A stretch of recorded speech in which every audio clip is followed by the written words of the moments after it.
क्या जीएसटी वालों को घर आना चाहिए चेक इन करने किस चीज का बिजनेस था आपका? छोटा सा टॉफी बिस्किट का छोटा सा ही बिजनेस था। कोई भी पार्टी मुझे यहाँ गवर्नमेंट कोई पसंद नहीं है एक्चुअली। जिस तरीके से मैं दिल्ली का देखती हूँ, आपने जिस तरीके से काम किया है वहाँ दिल्ली में लेडीज के लिए बस में फ्री करवाया है, इलेक्ट्रिसिटी, पानी, बहुत सारी चीजें, सेफ्टी वुमेन्स के लिए बहुत सारी चीजें मैटर करती हैं। ब्राह्मण जो पंडित हैं उनको लोग लपका बोल देते हैं।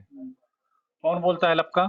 ये बोला था यही कि मंत्री जी ने बोला था, शर्मा जी ने। हाँ विरोध। अच्छा, हाँ याद आया मेरे को, उन्होंने बोला था, बड़ा विरोध हुआ था उसमें। हाँ जी, ये लपका, वो भी ब्राह्मण, उनको ऐसा नहीं बोलना चाहिए था। ब्राह्मणों में विरोध का कारण ये भी है। कांग्रेस के जमाने में ही रेलवे बनी थी, आप रेलवे को ही बेच रहे हैं, आप फलानी जगह को बेच रहे हैं, आप वंदे भारत को बेच दिया, ये लाइन उसको दे दी, ये लाइन उसको दे दी। उसके बाद में कुछ दिन बाद में पता लगा कि रिलायंस को दे दिया बिहारी जी का मंदिर और अडानी को दे दिया राम मंदिर। ऐसे हो जाएगा बच्चों, ये दिन भी आ सकते हैं, ये दिन ही आएंगे और क्या होगा। नमस्कार, मैं हूं अमित कुमार, आप देख रहे हैं यूपी विधानसभा चुनाव को लेकर हमारी खास कवरेज चुनाव यात्रा। चुनाव यात्रा इन दिनों है वेस्टर्न यूपी में। अभी हम हैं मथुरा विधानसभा सीट के अंतर्गत आने वाले वृंदावन में। धार्मिक नगरी है सारी राजनीतिक पार्टियां कह रही हैं कि 19 तारीख को जो होली है उसके 9 दिन पहले 10 मार्च को हम होली मनाएंगे। दरअसल 10 मार्च ही वो तारीख है जिस दिन काउंटिंग होनी है, उस दिन रिजल्ट आने हैं। तो वो लोग 9 दिन पहले होली मनाने का दावा कर रहे हैं। और बात करें वृंदावन की, तो वृंदावन में 40 दिन पहले से होली मनाई जाने लगी है। बसंत पंचमी मां शारदे के जन्मदिन के बाद से ही यहाँ पर हर मंदिर में होली गीत गाए जाने लगते हैं, अबीर गुलाल का प्रसाद चढ़ाया जाने लगता है। तो यहाँ पर कहते हैं इसीलिए कि जग होली ब्रज होला होवे, तो यहाँ पर होला होता है 40 दिन का। और हम आए हैं यहाँ पर लोकतंत्र का होला क्या हो रहा है उस पर नजर डालने, और वृंदावन आए और यहाँ का दूध ना पिए, ऐसा हो नहीं सकता। तो दूध पीते हैं और इसके बाद चलेंगे यहाँ पर लोगों से बात करेंगे क्या चल रहा है उनके मन में चुनावों को लेकर। क्या नाम है आपका? प्रताप सिंह सर। आप लोकल यहाँ के ही हैं? हाँ जी, हाँ लोकल है। कहाँ रहते हैं, वृंदावन में या मथुरा में? वृंदावन में। अच्छा, लोकल है, लोकल कॉलोनी में रहते हैं। क्या माहौल लग रहा है आपको चुनाव में? हमें तो माहौल अच्छा लग रहा है, योगी की सरकार आएगी। अच्छा, पूरी आएगी, कार्य बहुत हुआ है, राशन पानी मिला है, सब कार्य हुआ है, बहुत व्यवस्था अच्छी है। बहुत बड़े बड़े दावे किए थे शर्मा जी ने, वो कोई दावे, चुनावी वादे पूरे नहीं। राज में से कुछ नहीं होता है। अच्छा। सेंटर में जो है वो मोदी योगी की सरकार आएगी। आपके लोकल एमएलए जो हैं उनका कैसा रहा? ठीक है, वो भी ठीक है, बहुत अच्छे आदमी है। ऊर्जा मंत्री रहे और बिजली के रेट कई बार बढ़े 5 सालों में, उसकी बहुत नाराजगी है यहाँ लोग। कुछ लोगों में है, पर लेकिन जीतेंगे वही, पक्का जीतेंगे। घर से बिजली थोड़ी बना के लाएगा कोई, वो तो और पूरा घर के कहाँ से लाएंगे बिजली। हाँ, लेकिन घर से बिजली तो किसी भी राज्य में नहीं बनती है, और दूसरे राज्यों में बहुत रेट कम है, ये तो आपको पता ही होगा। बिल्कुल सही बात है।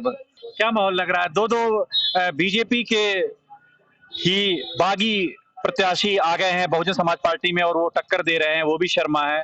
उनके साथ में धोखा हुआ है। एसके शर्मा मथुरा जिले के बहुत बढ़िया समाज सेवक है, वो मार्च से चुनाव टिकट काट दी इसलिए यहाँ पर आए, लेकिन वो बहुत बढ़िया आदमी है। मथुरा जिले में जैसे कोई प्रत्याशी नहीं है। और दूसरी बात, श्रीकांती जो है, लाइट तो 24 घंटे मिले, लेकिन पब्लिक उनसे इसलिए नाराज है कि पब्लिक से मिलने नहीं आते थे कभी वो। मथुरा सीट रही है कांग्रेस की। प्रदीप माथुर यहाँ से 3 बार, वैसे तो 4 बार विधायक रहे। सबसे पहली बार 85 में चुने गए थे, उसके बाद उन्होंने हैट्रिक मारी, लेकिन 2017 में ये श्रीकांत शर्मा यहाँ से बीजेपी के जीत गए, क्योंकि बहुत बड़ी जीत थी श्रीकांत शर्मा की। प्रदीप माथुर को हराया उन्होंने, तो उनको इनाम मिला और उनको सीधे कैबिनेट मंत्री बनाया गया। यहाँ पर बात करें अगर मथुरा वृंदावन, जो जिसका ऑफिशियल नाम मथुरा ही है, तो मथुरा विधानसभा सीट की बात करें तो यहाँ पर सबसे ज्यादा वोट जो है वो ब्राह्मणों और वैश्य के हैं। सपा ने यहाँ से वैश्य उम्मीदवार उतारा है और 2 ने ब्राह्मण को, एसके शर्मा और श्रीकांत शर्मा। एसके शर्मा बीएसपी से हैं। आपका क्या नाम है सर? महावीर सिंह। महावीर सिंह जी, आप भी मथुरा विधानसभा के ही वोटर? हाँ जी। क्या आपको क्या माहौल लग रहा है? हमें तो सपा को माहौल लग रहा है। सपा को लग रहा है। गठबंधन का माहौल है। जो आरएलडी से गठबंधन है, तो ये सीट सपा के खाते में आई है। आरएलडी 3 विधानसभा सीटों से लड़ रही है, लेकिन मथुरा से सपा लड़ रही है। श्रीकांत तो कोई काम ही ना करा, श्रीकांत तो किसी मिलते न जुलते, ये प्रत्याशी बहुत बढ़िया प्रत्याशी है। और इसके पहले प्रदीप माथुर को आप लोग लगातार 3 बार जिताया, उसके पहले भी 1 बार जीता। हाँ, पहले दिया था, अब नहीं, समाजवादी पार्टी को देंगे। कांग्रेस खत्म ही हो चुकी है, इसलिए कांग्रेस तो खत्म ही हो चुकी, कांग्रेस उस समय भी बहुत कमजोर थी जब प्रदीप माथुर यहाँ से चुनाव जीत जाते तो अब तो सपा की लहर है यहाँ पर। थे। आप भी सपा को सपोर्ट कर रहे हैं? सपा की गठबंधन की लहर है यहाँ पर। तो आप प्रत्याशी को देख करके वोट कर रहे हैं या आपको ऐसा लग रहा है कि अखिलेश की सरकार? गठबंधन को देखिए। अच्छा, आप किस बिरादरी से बिलोंग करते हैं? जाट बिरादरी से। आप जाट हैं इसलिए आप सपा को वोट दें। आप भी जाट हैं। आपको किसका लग रहा है माहौल? मेरे को तो यही लग रहा है बीजेपी का। योगी की वजह से बीजेपी में वोट डालेंगे, नहीं तो ये श्रीकांत देने लायक नहीं है वोट। आपको मैडम किसका लग रहा है? बोलेंगी कुछ? बोलो बोलो, इधर आओ, इधर आओ। असल में लेडीज लोग बहुत कम मिलती है बोलने वाली। क्या नाम है मैडम आपका? कीर्ति, कीर्ति जी, कहाँ से हैं आप? वृंदावन में रहते हैं। अच्छा, आप लोकल से ही हैं। जी जी। क्या चल रहा है राजनीति में? 10 तारीख को वोट पड़ने वाले हैं। देखिए, हम तो इतने न्यूज देखते नहीं है, पर अब चल रहा है, अब अच्छा चल रहा है। मोदी की तरफ से तो अच्छा ही है। अब सोच रहे हैं वोट तो उन्हीं को ही देना है हमें। कौन है बीजेपी से यहाँ से उम्मीदवार? मुझे तो पता नहीं है इतना। ये नहीं मालूम। अच्छा, आपका मैडम क्या नाम है? मेरा सविता कालवानी। आपने किसको देने का सोचा हुआ है? मैं तो नहीं दूंगी, कमल को तो बिल्कुल नहीं देना। कमल को नहीं देंगी? और ये आपकी कौन है, फ्रेंड है? पसंद नहीं है, पसंद नहीं है। ये मेरी मौसी है। अब ये आपकी बच्ची है, ये तो कह रही है बीजेपी को देंगे। उनको देने दो, उनकी मर्जी। अच्छा, आपने किसका सोचा है देने का? मैं किसी और को दूंगी, पर अभी सोचा नहीं है। लेकिन आप बीजेपी को नहीं देंगे, बीजेपी से नाराज हैं। किस बात को लेकर के नाराज हैं? मैं बहुत नाराज हूँ हर चीज से। किस बात से? कुछ एक तो इन्होंने नोट एकदम चेंज कर दिए। अच्छा, दूसरा कि एकदम से जो भी ये बदलाव आया कि जैसे एटीएम वगैरह चलाना। एक सेकंड में, उन्होंने जीएसटी लगाया, तो जीएसटी के लिए वो चेक इन वाले हमारे घर में आए। मेरे हस्बैंड घबरा के उनकी डेथ हो गई। मैं उनसे बहुत नाराज हूँ इसलिए। आपका बिजनेस है? हाँ जी, छोटा सा अब तो ज्यादा बड़ा नहीं है बिजनेस, पर छोटे से ही उनको मतलब इतनी घबराहट हो गई कि ऐसे एकदम से जीएसटी क्यों लगा। अब तो बंद हो गया। क्या जीएसटी वालों को घर आना चाहिए चेक इन करने किस चीज का बिजनेस था आपका? छोटा सा टॉफी बिस्किट का छोटा सा ही बिजनेस था। प्रोडक्शन का था या ट्रेडिंग का था? था ये थोक है, थोक का। इसलिए मैं नाराज हूँ उनसे, क्योंकि मेरे घर में बहुत बड़ी ट्रेजेडी हो गई उनके वजह से। ये कि आपकी मौसी जी तो बहुत नाराज है बीजेपी से। अब वो उनकी नाराजगी जायज है, मैं मानती हूँ, क्योंकि आप मत बोलिए ना फिर। नहीं, हमें नहीं पसंद, आपको पसंद है, आप दीजिए। अभी आपसे भी बात करेंगे, अभी बात। आप दीजिए ना। वो नाराज उनकी जायज है, क्योंकि जीएसटी वाले एकदम से बिना बताए बस एक फोन पे ही घर तक पहुंच गए। ये भी नहीं पूछा कि क्या बिजनेस है। होता इनके यहाँ ये कांड होता तो ये भी ना सुन, वो पूरी बात सुन नहीं पाए। अच्छा, ये बताइए कि आप यहाँ कहाँ रहती है वृंदावन में? यहीं पर ही रहते बिहारी जी के पास। ये नोटबंदी की बात कह रहे हैं कि जो टूरिज्म इंडस्ट्री है उसमें बहुत फर्क पड़ा, तो यहाँ जो भक्त आते हैं उनमें कुछ कमी आई है? नहीं, भक्तों में तो खैर कमी नहीं आई। तो वृंदावन का उस तरह से कोई बिजनेस बहुत प्रभावित तो हुआ नहीं होगा फिर? नहीं, ऐसा तो कुछ नहीं। आपके घर में क्या होता है? हमारे घर में हाँ। सब नहीं, मैं जीएसटी वाला नहीं हूँ मैं। नहीं, हमारे घर में तो ऐसा कुछ नहीं हुआ, लेकिन हाँ। नहीं, मैं कह रहा हूँ आपके घर में क्या होता है, मतलब बिजनेस क्या होता है या जॉब है या क्या? नहीं, बिजनेस है हमारा, कपड़े की दुकान है अपनी। आप बनिया? नहीं, सिंधी हैं हम। अच्छा, आप लोग सिंधी हैं। जी। वैसे मुझे बीजेपी। आपका वोट आ गया इस बार? हाँ। अच्छा, तो पहला वोट देंगी या आप पहले भी दे चुकी हैं? नहीं, मैं इससे पहले मैंने कभी नहीं दिया, अभी पहली बार ही देगा। तो पहला वोट तो बहुत, मतलब पहला वोट है तो बड़ा सोच समझ के, बड़ा एक्साइटमेंट होगा। हाँ। किसके लिए सोचा है आपने? एक्साइटमेंट क्या होता है, बस ये तो अपनी सोचने वाली बात होती है कि आप किसको देना चाहते हो, कौन आपके लिए करता है काम, कौन इतना एक्टिव रहता है, जो लोगों की सोच समझता है, लोगों को क्या चाहिए, लोगों की नीड्स डिमांड सब समझता है। तो ये चीज डिपेंड करती है। कौन इस पर, जो आपने बातें बताई, इसमें कौन खरा उतरता है? मैं अपने यूपी का हाल बताऊं तो मुझे बिल्कुल पसंद नहीं है कोई भी पार्टी। मुझे यहाँ गवर्नमेंट कोई पसंद नहीं है एक्चुअली। जिस तरीके से मैं दिल्ली का देखती हूँ, आपने जिस तरीके से काम किया है वहाँ दिल्ली में, लेडीज के लिए बस में फ्री करवाया है, इलेक्ट्रिसिटी, पानी, बहुत सारी चीजें, सेफ्टी, वुमेन्स के लिए बहुत सारी चीजें मैटर करती हैं। आप दिल्ली में पढ़ती हैं? हाँ, मैं वहाँ 2 साल रही हूँ। मैंने 2 साल अपनी एजुकेशन वहाँ से की है, तो इसलिए मैंने जो चीजें वहाँ नोटिस की है, मुझे लगता है कि बहुत अच्छा वहाँ पे काम हुआ है। गवर्नमेंट स्कूल्स के हाल आप वहाँ पे देखिए, इतने सुधर चुके हैं पहले से। इलेक्ट्रिसिटी, वाटर तो बेसिक चीजें होती हैं, बेसिक चीजें जो गवर्नमेंट आपकी पूरी कर रही है, वो आप सोच सकते हैं कि वो कितना अच्छा काम करती है लोगों के लिए। लेकिन समस्या ये कि जितनी चीजें आपने गिना दी, ये तो मुद्दे ही नहीं रहते यहाँ पर चुनाव में, यूपी में। हाँ, यूपी में मैटर नहीं करते क्योंकि लोग ये चीज सोचते ही नहीं है, लोग एजुकेटेड ही नहीं है, समझ ही नहीं पाते कि उनकी बेसिक जरूरतें भी पूरी होनी चाहिए। ये कौन है आपकी? ये मेरी कजन दीदी हैं। हाँ। अब देखिए, ये भी बीजेपी की बहुत मतलब फुल सपोर्टर लग रही है उनको, मतलब इसलिए ज्यादा मैं कहूंगा कि कट्टर हैं, क्योंकि उनको बीजेपी के विधायक का भी नाम नहीं मालूम है। हालांकि उन्होंने कहा है कि राजनीति में मुझे इंटरेस्ट नहीं है, लेकिन वो करी मैं बटन कमल का ही दबाऊंगी। हाँ, वही बात आ जाती है ना कि लोगों के माइंड सेट ऐसे हो चुके हैं। उन्होंने एजुकेशन गेन नहीं किया है, उन्होंने सिर्फ आस पड़ोस से पूछ लिया, अच्छा किसको देना है, कमल को देना है, जाओ हम भी कमल को दे देते हैं। ये वाली चीजें मैटर अच्छा है। चलिए, आपकी बात मुझे समझ में आई कि आपको कोई पॉलिटिशियन, क्योंकि आप कंपेयर करेंगी जब दिल्ली से, तो दिल्ली में कोई भी पार्टी मुद्दों पर बात करती है, मुद्दों पर काम करती है। लेकिन फिर भी अगर मैं आपके सामने चुनाव रखूं कि योगी, प्रियंका गांधी, अखिलेश और बहन जी मायावती, उन चार में किसको आप एक पिक करेंगे? मायावती। मायावती। प्रियंका से ऊपर आप मायावती को रख रही हैं? बिल्कुल। क्यों, ऐसा क्या कारण है? कुछ रीजन? कारण मैं बताती हूँ, मैं नोएडा रहती थी, तो मैंने वहाँ का डेवलपमेंट देखा है। जितना ज्यादा वो डेवलप्ड है, वहाँ का स्ट्रक्चर जितना डेवलप्ड है, वो सब मायावती ने करवाया है। जिस टाइम पे नोएडा डेवलप हुआ था, अथॉरिटी जब बनी थी, तब मायावती की सरकार थी और उन्होंने काफी अच्छा काम किया था। और कंपेयर करें आज के टाइम से पिछले टाइम को, तो भी आप यही देखेंगे कि बहुत ज्यादा उन्होंने काम किया था।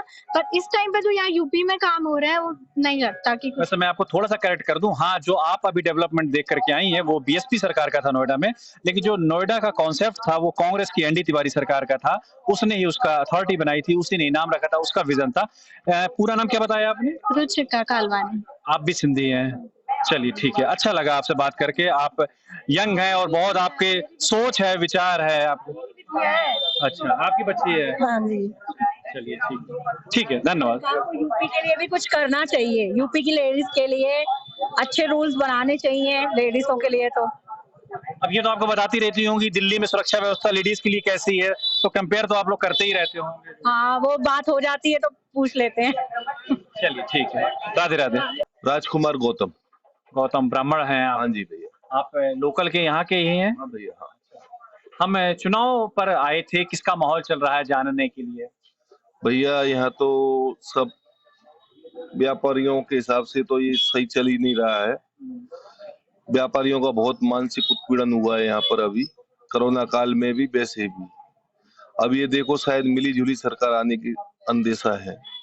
आप खुश नहीं हैं बीजेपी सरकार से? पर यहाँ के जो मंत्री जी हैं उन्होंने काम किया है। यहाँ ब्राह्मण जो पंडित हैं उनको लोग लपका बोल देते हैं। कौन बोलता है लपका? ये बोला था यहीं के मंत्री जी ने बोला था, शर्मा जी ने। हाँ, विरोध। अच्छा, हाँ, याद आया मेरे को, उन्होंने बोला था, बड़ा विरोध हुआ था उसमें। हाँ जी। ये लपका, वो भी ब्राह्मण, उनको ऐसा नहीं बोलना चाहिए था। ब्राह्मणों में विरोध का कारण ये भी है, वो भी ब्राह्मण है वैसे। नहीं, वो ब्राह्मण है, लेकिन और सबसे पहले हम लोग पंडित हैं, उसके बाद कुछ और है। नहीं, सबसे पहले तो इंसान है, फिर भारतीय है, फिर ब्राह्मण है। हाँ, ब्राह्मण है, ये बात सही है आपका। लेकिन कहते हैं कि 10 रुपए में बिहारी जी के दर्शन कराएंगे, और बिहारी जी के दर्शन ना करा करके या करा करके सीधे ले जाते हैं वहां जहाँ पत्थर के नाम पर 2000-2500 रुपए। ऐसा होता तो है, देखिए कुछ तो मेरी बात सुनिए आप, होता है, बिल्कुल होता है। असल में क्या है, ब्राह्मण गौ ये सब पालन वहीं से होता है। बिहारी जी तो एक प्राइवेट, मतलब समझ लीजिए, ये गुसाई लोगों का मंदिर है, हमारे ही मित्र हैं ये लोग भी, इनका है, इनको तो वहां से चलता रहता है। ब्राह्मण का एक मंदिर से ही है, वहां से भी प्रसाद वगैरह इनके यहाँ आता रहता है, वहीं से इनका जीवार्पण होता है ब्राह्मणों का। लेकिन जो शर्मा जी ने बात बोली थी वो इसलिए बोली थी क्योंकि वहां जाकर के 2000-2500 की रसीदें कट जाती हैं, फिर यात्री जो आते हैं उनको काफी कष्ट होता है, तो इसलिए शायद उन्होंने जन भावनाओं को देखते हुए ये सुधार करने के लिए बोला होगा। भैया ये आज से नहीं, सदियों से हो रहा है, यमुना पूजन होता था। श्रीकांत शर्मा से आपकी नाराजगी है।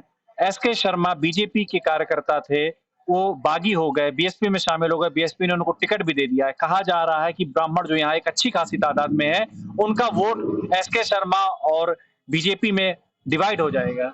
भैया एसके शर्मा बहुत अच्छे समाज सेवक हैं यहाँ के, काफी कोरोना काल में भी गरीब जनता का उन्होंने भला किया है और सेवा करने वाले ही हैं।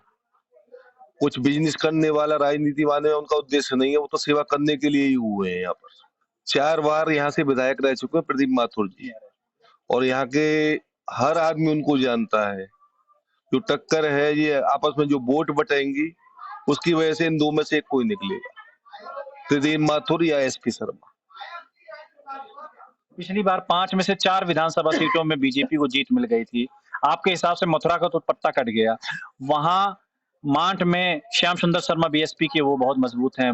अब बची 3 सीटें, तो 3 में कितनी बीजेपी की आएंगी? भैया यहाँ से तो ऐसा लग रहा है 1 या 2 सीट मिल जाए तो बहुत समझना बीजेपी को। अच्छा पंडित जी, ये बताइए कि हेमा मालिनी यहाँ से सांसद है, 2 बार सांसद रही हैं, आई हैं वो प्रचार में अभी तक यहाँ पर? अभी तक तो नहीं आई। मैं आपको बता दूं कि यहाँ से हेमा मालिनी 2 बार सांसद रही हैं, अभी वर्तमान में 14 में भी रही, 19 में भी रही। मथुरा ही वो लोकसभा सीट है जहां पर 1957 में अटल बिहारी वाजपेयी जी चुनाव लड़े और चुनाव हार गए। न सिर्फ हारे बल्कि उनकी जमानत जब्त हो गई। जमानत जब्त मतलब आपको मैं बता दूं जिन लोगों को नहीं पता है कि जब कुल पड़े वोटों का 1/6 मतलब लगभग 16% से कम वोट मिलता है, तो चुनाव के दौरान जो वो जमानत राशि जो कि 10,000 रुपए होती है विधानसभा चुनाव में और 25,000 रुपए लोकसभा चुनाव में, वो जब्त हो जाती है, रिटर्न नहीं होती, उसे जमानत जब्त कहते हैं। कांग्रेस के जमाने में ही रेलवे बनी थी, आप रेलवे को ही बेच रहे हैं, आप फलानी जगह को बेच रहे हैं, आप वंदे भारत को बेच दिया, ये लाइन उसको दे दी, ये लाइन उसको दे दी। उसके बाद में कुछ दिन बाद में पता लगा कि रिलायंस को दे दिया बिहारी जी का मंदिर और अडानी को दे दिया राम मंदिर। ऐसे हो जाएगा फिर तो। ये दिन भी आ सकते हैं, ये दिन ही आएंगे और क्या होगा। लास्ट कंक्लूजन पर आते हैं कि जो टक्कर यहाँ पर आपकी मथुरा सीट में किसके बीच में आप देख रहे हैं? क्योंकि ठीक है आपकी नाराजगी है, या तो आप नोटा में दबा करके आएंगे या किसी को देकर के। नहीं, हम नोटा को नहीं दबाएंगे, वोट ही डाल के आएंगे। नाराजगी ये है कि अंत तो गत्ता जो है जीतेगा श्रीकांत शर्मा ही, ये भी ध्यान रख लीजिए आप। साम दाम दंड भेद श्रीकांत शर्मा ही जीते। तो आज के लिए इतना ही रखते हैं और राधा कृष्ण के चरणों के पास में बैठे हुए हैं, तो ये एक अच्छी जगह हो गई आज के चुनाव यात्रा प्रोग्राम को विश्राम देने के लिए। कल मिलेंगे किसी नए शहर में, तब तक के लिए नमस्कार, राधे राधे।